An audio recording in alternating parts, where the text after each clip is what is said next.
Bonjour à tous, je suis Christophe de la chaîne MC Racing Car, une chaîne toute neuve, toute belle.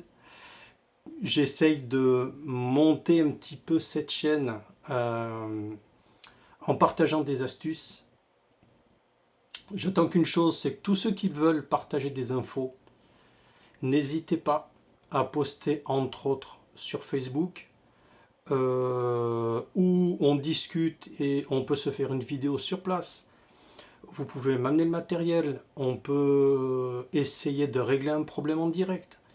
Je suis de Pau, dans le 64. Donc tous ceux qui ont des soucis d'RC, n'hésitez pas à me contacter par mail. Donc mail, Facebook, Messenger. Il y a largement de quoi me contacter les amis. Donc aujourd'hui, on va parler des pneumatiques.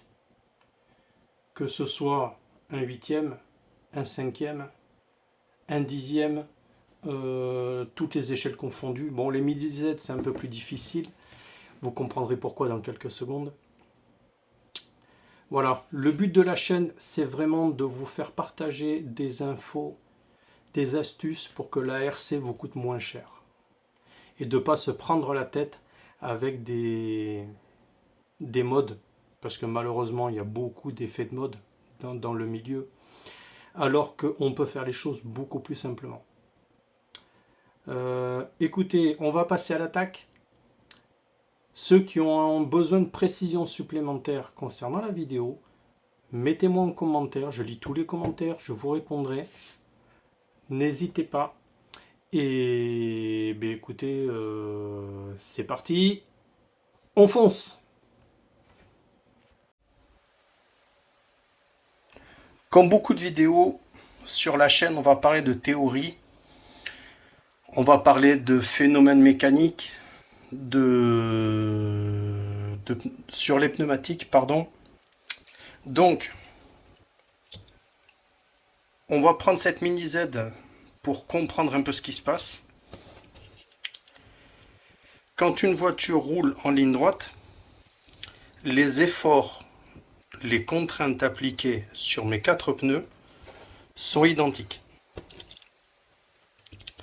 Par contre, lorsqu'on tourne, par exemple à droite, les roues arrière vont suivre une trajectoire sans trop de contraintes. Par contre, les pneus avant, le fait de commencer à tourner, vont embarquer le poids de la voiture dans le virage. Donc, ces deux pneumatiques ont tendance à chauffer plus facilement. D'accord ? Entre autres, la roue extérieure de la parabole. En fonction de la piste où vous allez, vous regardez où se trouve la parabole, dans quel sens elle tourne, et vous montez ces 3 roues identiques, sauf celle-là, un cran au-dessus. Parce que cette roue-là va avoir tendance à chauffer beaucoup plus. Voilà au niveau... voilà la première théorie. En suivant, ce qui se passe, c'est que... Pardon, je cherche mes mots. Je cherche le meilleur moyen de vous expliquer. Le paramètre qu'il faut gérer et qui est très important à mon goût, c'est la température. D'accord ? Donc pour ça, j'utilise ce genre d'appareil, l'ITP 300, acheté dans les boutiques de modélisme, tout ce qu'il y a de plus connu. S'il y en a pour 20 €, c'est la grande ruine. Donc vous prenez pas trop la tête. Pour moi, ça, c'est super important. Pourquoi ? On me dit toujours, ah, quel pneu il faut, qu'est-ce qu'il faut, et qu'est-ce qu'il faut monter, et tout ça. Le problème, les gars, c'est que nous, on n'est pas sur votre piste. On va comparer, par exemple, à ma table, un plan de travail qui est super lisse. Il n'est pas abrasif. À comparer avec, j'exagère, hein, mais un bitume qui va ressembler à une râpe à fromage, parce qu'il est un peu vieux et parce qu'il a beaucoup de grippe, vous n'aurez des montées en température, des comportements de pneus totalement différents, les gars. Donc, le mieux, c'est de partir d'une gamme de pneumatiques. Moi, cette année, voilà mes pneus que je vais utiliser la saison prochaine. GRP M1. J'ai 2 paires. GRP M2. 2 paires. Et j'ai une seule paire en M3. Pourquoi? Comme on a dit tout à l'heure, il y a une roue en M1 qui ne servira pas. Je la retire et je prends une roue de M2. Ça me fait 3 M1 pour un M2. Le M2 étant monté, comme j'ai dit, à l'extérieur de la parabole. Ok?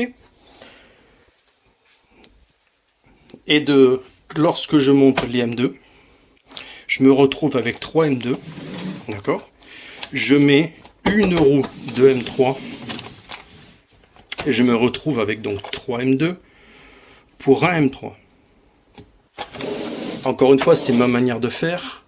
Et en faisant de cette manière-là, je me retrouve, grâce au capteur de température, avec une température de pneu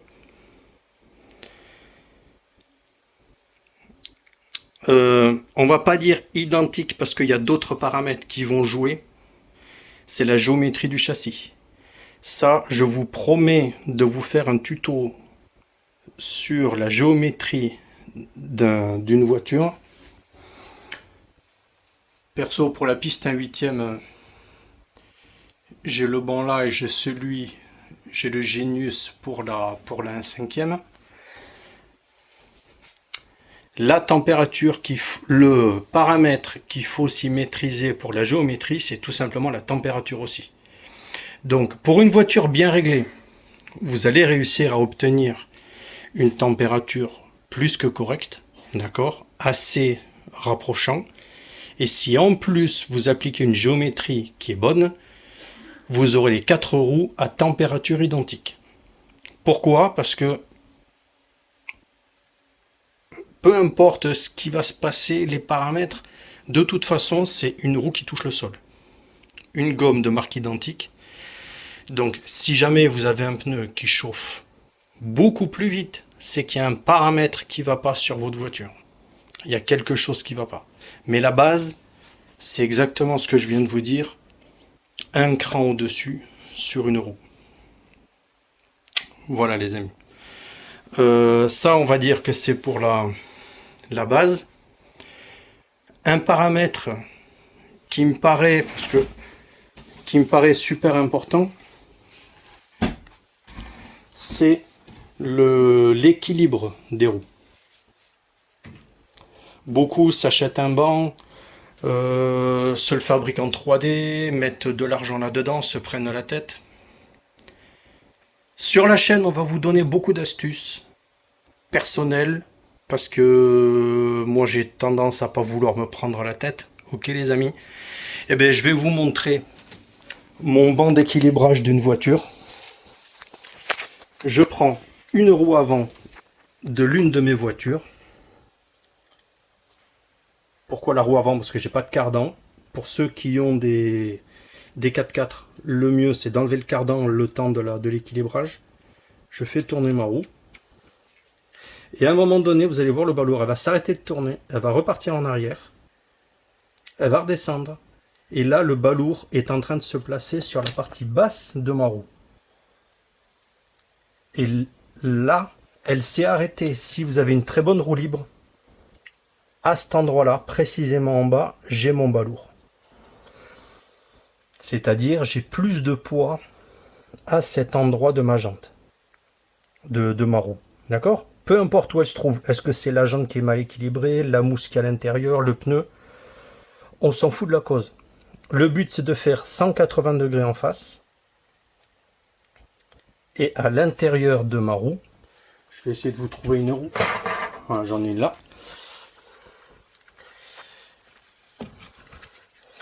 Donc, si le balourd est là, en face, à l'intérieur de la jante, à la Dremel, vous venez enlever du plastique un petit peu. Vous faites un petit trou.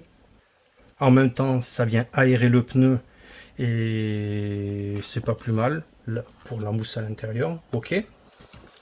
Une fois que c'est fait, vous relancez la roue. Et puisque vous avez enlevé de la matière,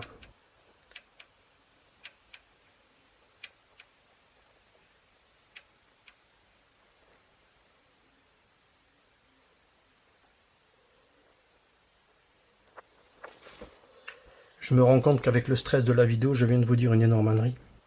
Puisque bien sûr, le poids est là, on va retirer du poids à l'endroit du balourd, sur la partie basse de la jante, pas à 180 degrés. D'accord les gars? Je vais pas refaire la vidéo entière, mais je viens de me rendre compte de la petite bêtise. Voilà. Donc une fois que vous avez enlevé un peu de matière là où se trouve le balourd, vous n'aurez jamais une jante parfaite, d'accord? Mais au moins ça va vous permettre d'avoir un meilleur équilibrage. Si on rentre dans la mécanique pure et dans on va dire les prises de tête,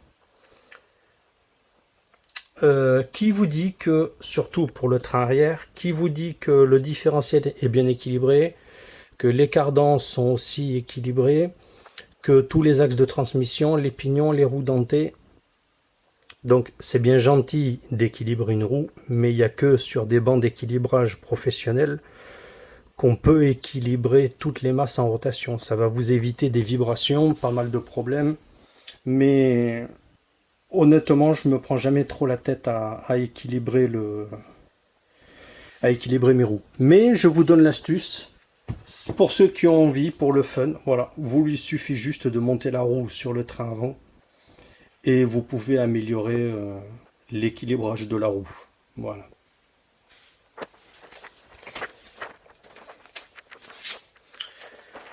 Pour la suite, on a parlé de l'équilibrage, j'ai parlé du type de pneu, de la température. Concernant la température, il existe une tolérance, on va dire, de fonctionnement. Si un pneu est froid, il ne va pas adhérer et vous n'aurez aucune adhérence et un très mauvais comportement. Si la température est trop haute, également, vous allez perdre en adhérence et c'est fini. Souvent, quand on se plante de dureté de pneu, soit du très tendre, du moyen ou du hard, si on part sur du trop tendre et que la température est montée et que finalement, merde, le bitume où on roule, il est plus abrasif, ça monte, on sent au bout du volant la perte d'adhérence, on sent l'arrière qui se balade, le train avant aussi, et là tout simplement vous y allez un peu plus mollo et ça va résoudre le problème. Mais moi, de manière générale, le matin, quand on arrive au calife, je monte le plus tendre du M1 parce que ça dure que 5 minutes, il n'y a pas beaucoup de contraintes mécaniques, et par contre je passe souvent en M2 pour l'après-midi. On va dire que sur 30 minutes, il vaut mieux quand même mettre du M2. Le M1, c'est vraiment, s'il fait 10 degrés, c'est vraiment pour des températures assez basses. Ok? Donc, qu'est-ce qu'il faut faire pour ramener son pneu à température avant de rouler? Surtout le matin en arrivant lors d'une course. Tout simplement, des couvertures chauffantes, les amis. Et là, il y a un gros sujet qui devrait vous faire plaisir. Merci à toi. Je vais pas donner son nom, mais il va se reconnaître. L'ancien propriétaire de ma GT, qui m'a fourni pas mal de matériel et qui m'a vendu avec la voiture les couvertures chauffantes avec l'installation électrique que je vais vous expliquer. Donc c'est pas moi qui ai fait le câblage, mais je vais vous détailler l'astuce qui pour moi est énorme, qui va vous permettre de payer beaucoup moins cher certaines choses. Donc il est fabriqué de telle manière. Donc j'ai une alimentation électrique de puissance 20 ampères. Ok. Donc, celle-là, je l'allume. À partir de là, j'ai deux câbles. Ceux-là qui rentrent à l'intérieur. Pour ceux qui ont envie de deviner, mettez-moi en commentaire. C'est tout simplement une boîte pour le vin. Une boîte dans laquelle ils commercialisent et ils vendent les bouteilles de vin. Donc j'ai récupéré une boîte comme ça, tout simplement, pour mettre un régulateur de température. On va en reparler. Ici, j'ai deux prises qui vont me permettre de venir me brancher les couvertures d'un côté. Et j'ai deux prises pour venir me brancher les autres roues. Le petit tapis antidérapant, j'ai tout simplement des petits trous qui vont permettre de glisser certaines clés. Pourquoi? Parce que ça fait tout simplement le support sur lequel vous allez poser la bagnole dans les stands. Voilà.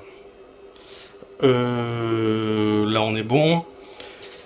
Donc, une fois que l'alimentation est lancée, je me suis mis un interrupteur à l'arrière. Je le passe sur on. Là, j'ai mon régulateur de température qui est en route et il enclenche la chauffe de la roue. On peut régler la température du pneu voulu. Là, vous constatez que l'affichage est au dixième de degré et la sonde qui est vendue avec, qui vient mesurer la température, a une tolérance d'1 dixième de degré. Donc on obtient une température assez précise. La sonde qui est câblée dans ce boîtier, on va en reparler après, le câble sort par là et je viens le mettre à l'intérieur de ma roue. Je vous filmerai après à quoi elle ressemble quand on aura atteint la température de réglage, ok, pour que vous constatiez, pour que vous puissiez voir un peu comment ça marche. Donc là, la température monte. Petit détail, on a une sonde pour 4 roues. Les couvertures chauffantes, c'est des résistances électriques, hein. Elles ont la même résistance, en théorie, donc elles chauffent de la même manière. On régule sur une roue, ce qui nous donnera une température à peu près identique sur chaque roue. Ok? Donc, on n'est pas loin de la température souhaitée. Je l'ai réglé à 40 degrés de mémoire. On nous précise que la couverture chauffante est en chauffe. Et quand la température est atteinte, le boîtier vient couper. Voilà, 38 degrés, pas 40, je l'ai mis à 38. Il coupe un peu avant, je crois, pour obtenir les 40, parce que la résistance continue d'être un peu chaude. Et lorsque la température va descendre naturellement, le boîtier va réenclencher la température pour remonter. Donc le matin, il vous suffit de poser la voiture en arrivant. On met les couvertures chauffantes pour régler la température voulue. Et on la laisse se démerder. On va entendre régulièrement clic, clic, clic, le petit relais à l'intérieur qui vient nous couper la chauffe des roues. Voilà les gars. Donc, comment c'est fait? J'ai le boîtier, si j'y arrive à une main, c'est pas évident. Je pose le téléphone 2 secondes. Voilà. Voilà, le même boîtier ouvert. Donc, ce petit boîtier. Je vais essayer de vous filmer la référence pour que tout le monde puisse commenter pour que tout le monde puisse acheter le même. Vous verrez qu'il y a une version 12 volts et 24 volts. Comme vous pouvez voir si j'y arrive, hein. C'est pas évident. Voilà, là on a du 12, là on a du 24, moins, il est réglé pour du 12, ok?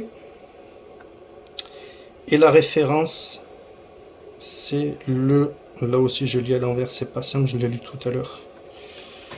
Voilà. Vous tapez sur internet MH 1210A. Et vous allez vous ruiner pour l'énorme somme de 19 €. La sonde de température est vendue avec. Et avec, il y a une diode électronique qui va vous coûter 76 centimes, qui est aussi énormissime. Donc voilà un peu à quoi ça ressemble, c'est pas encombrant, on peut prendre une boîte plus petite, vous apercevez les logements pour les bouteilles de vin.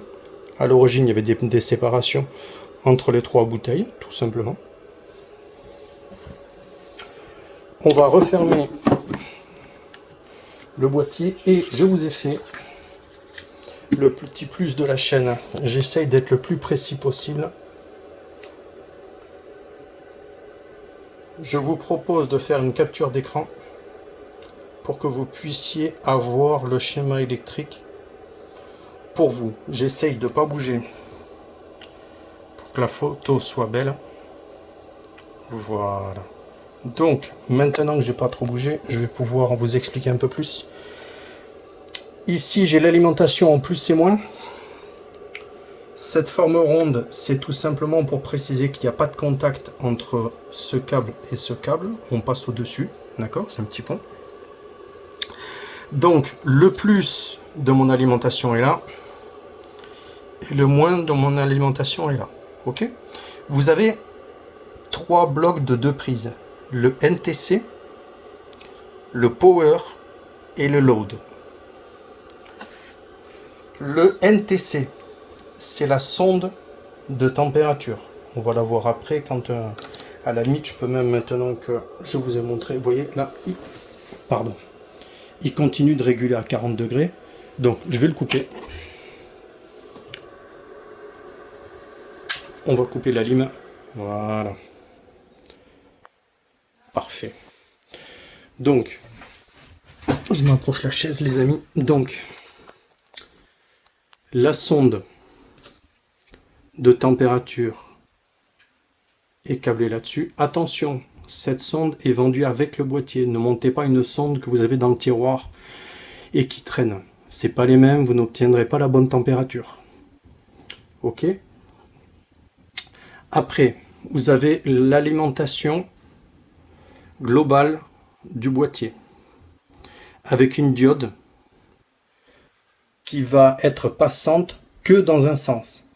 C'est-à-dire, si jamais vous vous plantez de polarité pour brancher l'alimentation globale, si vous inversez les 2 pôles, tout simplement la diode va empêcher le courant électrique de passer.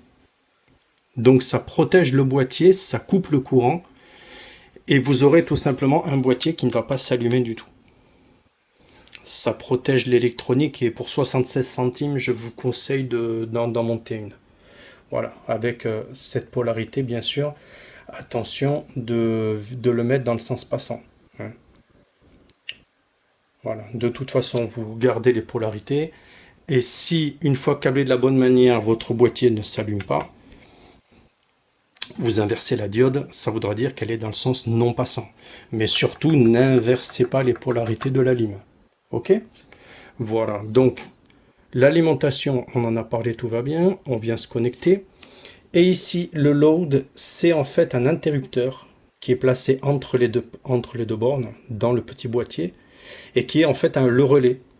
C'est lui qui vient s'ouvrir et se fermer en fonction de la température mesurée par l'NTC. Donc vous avez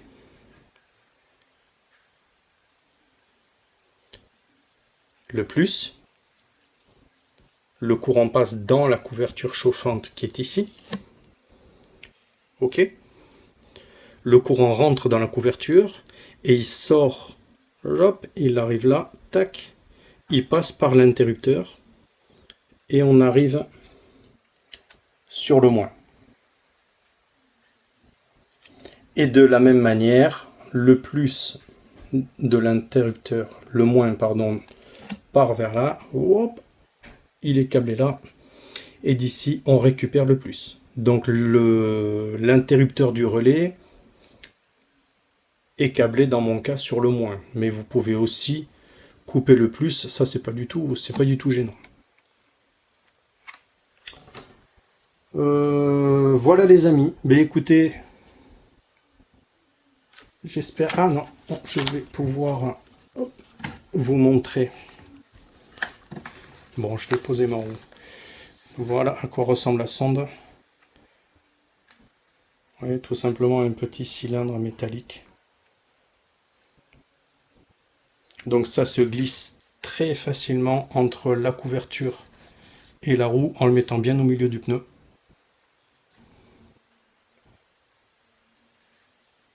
Et voilà les amis. Je profite de cette vidéo pour vous montrer un petit peu comment on est installé chez MCR Racing Car. Voilà, j'ai le petit atelier pour les gamins. Les outils là-haut. Il me manque une dernière porte. Mon petit coin à moi perso. Avec un même PC, 2 écrans pour avoir un retour pour les vidéos pour mon fils. Et là, mon bureau perso pour le télétravail.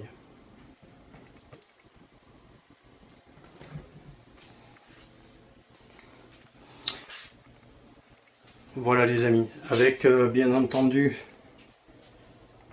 une petite vidéo de ce petit bébé. Voilà.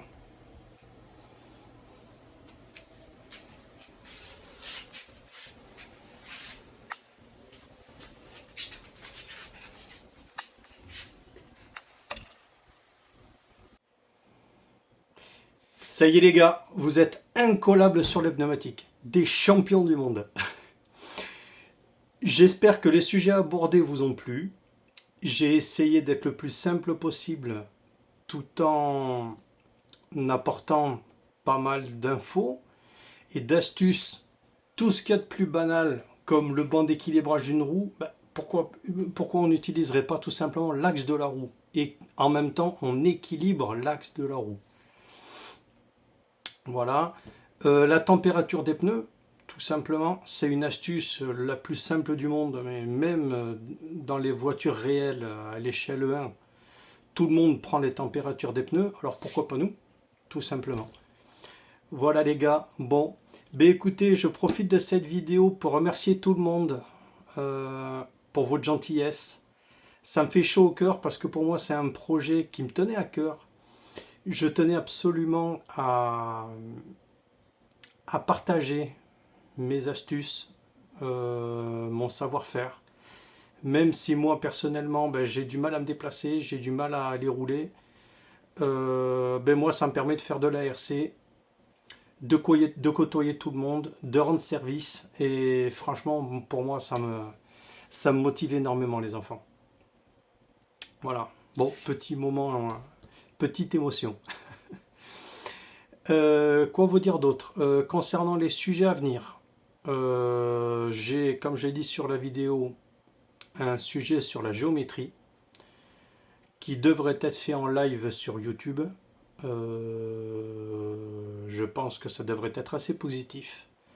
Avec le gamin, on va essayer de la faire à deux, celle-là. En partant de la base vraiment d'un sujet vraiment du plus basique, du plus simple. Je vais essayer là aussi de donner des techniques un peu perso qui vont drôlement vous faciliter les choses, je pense. Mais pour ça, il me faut les triangles larges de l'Evo 13 pour ceux qui connaissent FG, que j'ai pas reçu, que j'attends toujours auprès d'Olivier. Et dès que je reçois mes triangles, on montera les triangles en live, on fera les essais, le montage de la géométrie qui va être aussi bonne pour tout le monde. en 1/8 dans toutes les échelles possibles. Voilà. On aura aussi une vidéo qui va traiter le montage d'une radio. Voilà, il y a beaucoup de sujets en tête. Laissez-moi le temps de les monter. Je vais essayer de créer au moins une vidéo par week-end. Voilà, donc bah écoutez, ça va le faire. Il y aura des vidéos de roulage. Une fois qu'on aura terminé le montage de la GT, on va aller tout simplement aller au club. Donc en même temps, je vais vous faire une présentation du club, de la Ligue 14 et de la Ligue 15. Je suis un peu sur deux clubs différents, Pau et Tarbes. Voilà, bah écoutez les amis, à très vite. Encore une fois, partagez s'il vous plaît le petit pouce bleu en bas. Ça me fait plaisir et c'est une chaîne qui est en train de monter. Donc faites ce qu'il faut, aidez-moi et on va être des champions. Ciao les amis, à bientôt.